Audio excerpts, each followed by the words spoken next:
You'll need to excuse my messy desk. I've been doing loads of experiments on this DJI wireless mic to try and answer some of the questions that you've been leaving in the comments under our last couple of videos. Lots of detail, so let's get into it now.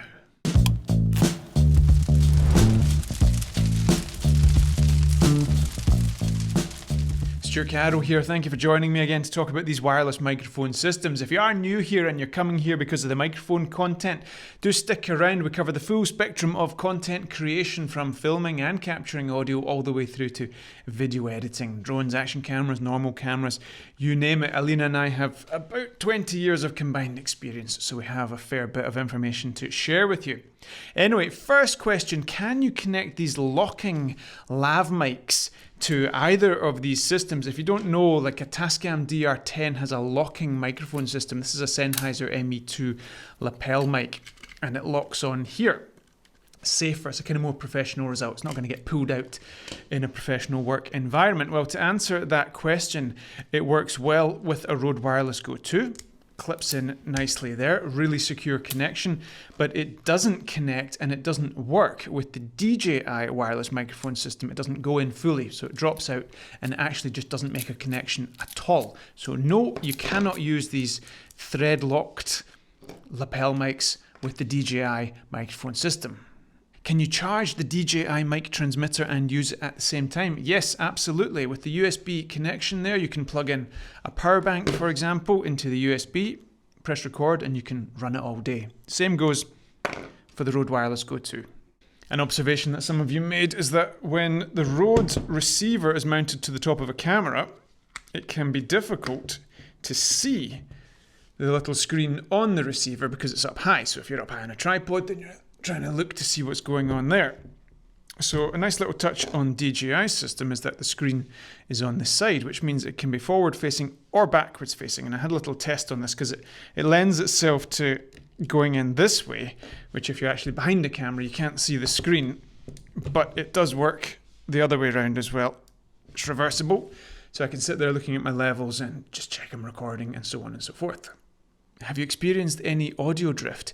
No, none whatsoever. Just in case you don't know, when you're recording your audio completely independently on a sound recorder, when it comes to marrying it up with the footage on the camera, you can get this audio drift. The audio eventually drops out of sync with the camera's audio. Now, we recorded a 2.25 hour YouTube video, which was then all condensed down when it was edited. So a very long recording there, and I actually used the internal audio on the transmitter. I'm not actually choosing to use the audio that goes into the camera because the camera has very hot preamps and there's a risk of peaking there, and I don't really like it. I just like the security of having the audio straight off the transmitter. So on a 2.25 hour recording, that would have been enough to test if there was any audio drift when it comes to syncing the two up, and there wasn't any. Do the transmitters accept a line level input? What we're talking about here is this 3.5mm jack, and if you plug a lav mic in here, you get a very weak mic level signal coming from the microphone that then needs to be amplified by the preamp inside the transmitter. So we have a mic level input.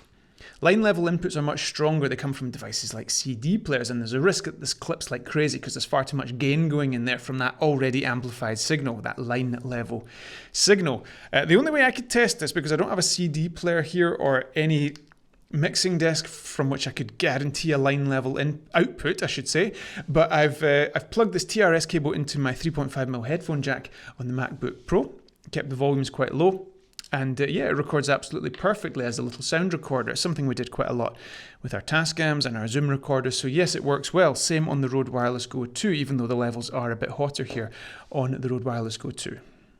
In terms of sound quality, we had support for both systems. Some of you liked the more trebly, higher frequency sound of the Rode system. Some of you liked the slightly warmer tone of the DJI system. Personally, I think they're both excellent, and if you're really, really into it, you could make minor EQ adjustments to get the sound just the way you like it.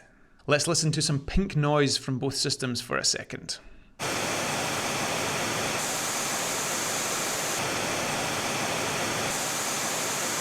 As you can hear, those samples confirm that the Rode system has this slightly more trebly higher frequency response than the DJI microphone transmitter. There's pros and cons of both approaches. Personally, I prefer the warmer tone of the DJI system, but outside in a real-world environment with lots of background noise, that slightly bassier, warmer tone actually picks up a little bit more rumble from the road and from the rustling trees and so on. Let's listen to an example. We've got wind noise, we've got road noise, we've got just loads of general rustling and background noise. Let's have a listen to that now.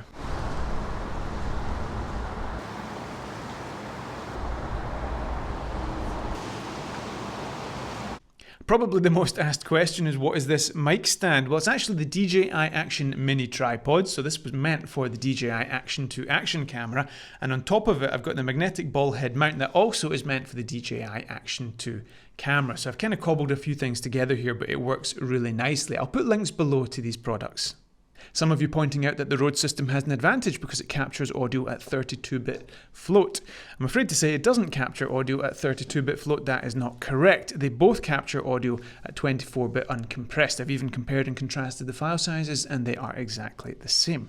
The reason for the confusion is because Rode gives you the option in the Rode Central app of exporting at 32-bit float. So you can take your 24-bit input files and export them at 32-bit. Seems a little bit pointless to me, if I'm honest with you, because you're not adding any data when you're doing that. Think about it. If you digitize a VHS to some kind of 4K format with a tremendous bit rate, you're not increasing the ability to color grade that VHS footage. You still, garbage in, garbage out kind of argument. Now here we're not putting garbage in, don't get me wrong. That's not what I'm saying, but you can't add data that's not already there at the time of capture. Now, Rode says that the reason for having this option is so that you can have better compatibility with your other 32-bit files in your digital audio workstation. I don't really have any experience of that, so you can let me know if that's true. It does sound a little bit spurious, if I'm honest, and it also increases the chances of future-proofing the system should they upgrade it to have the capability of capturing 32-bit float. This is from the horse's mouth itself. But as I say, at the moment, neither of these systems capture 32-bit float. Both of them capture excellent 24-bit uncompressed audio. What is the latency of DJI's system? 15 milliseconds according to DJI, and that compares with 3.5 milliseconds to 4 milliseconds for Rode. So it's a big win for Rode, although negligible is negligible at the end of the day. There's no delay in terms of my audio and my video here, so I don't think you need to worry too much about that one. A clarification that's definitely worth making is that when we're using these transmitters as independent sound recorders, we have no gain control whatsoever on the Rode Wireless Go 2. It's a bit of a strange system. That 0 to minus 30 gain control that we get on the receiver only applies to signals that are taken out through that 3.5mm jack into your camera, for example. This seriously constrains the functionality of the Rode Wireless Go 2 being used as an independent sound recorder, not going through the receiver. Now, personally, using it for these normal level vocals, I've not had any issue whatsoever with clipping. You can also put the pad on there just to bring the levels down a little bit. But by far and away the better system, if you're even thinking about using these transmitters as independent sound recorders, is the DJI system, because you do get gain control on these DJI transmitters when they're being used as independent sound recorders. Some of you asking if you're using two transmitters to record in fairly close proximity, will they pick up each other's audio? And the answer to that is yes, just at much lower levels depending on which one is closest to the sound source. We had that all the time filming weddings, for example. You had the bride and the groom giving vows, and you had the minister reading those vows for the bride and groom to repeat, so you'd have this kind of echo when you multicam those tracks in post. What we did for that was manually go through the redundant pieces of audio and mute them essentially, so we only heard the track that we wanted at any point in time. Righto folks, like I said in the previous videos, both of these record excellent audio. That is ultimately the primary function of these devices, so you'll be happy with either of them, although DJI does have some functionality that makes the experience a little bit more enjoyable and a little bit better. Don't get too caught up in that. It is, of course, what you do with your gear that counts. Like I said, stick around if you want to learn a little bit more about the entire spectrum of content creation. We have a lot of content here on the channel already. Check that out as well, and we will see you next time.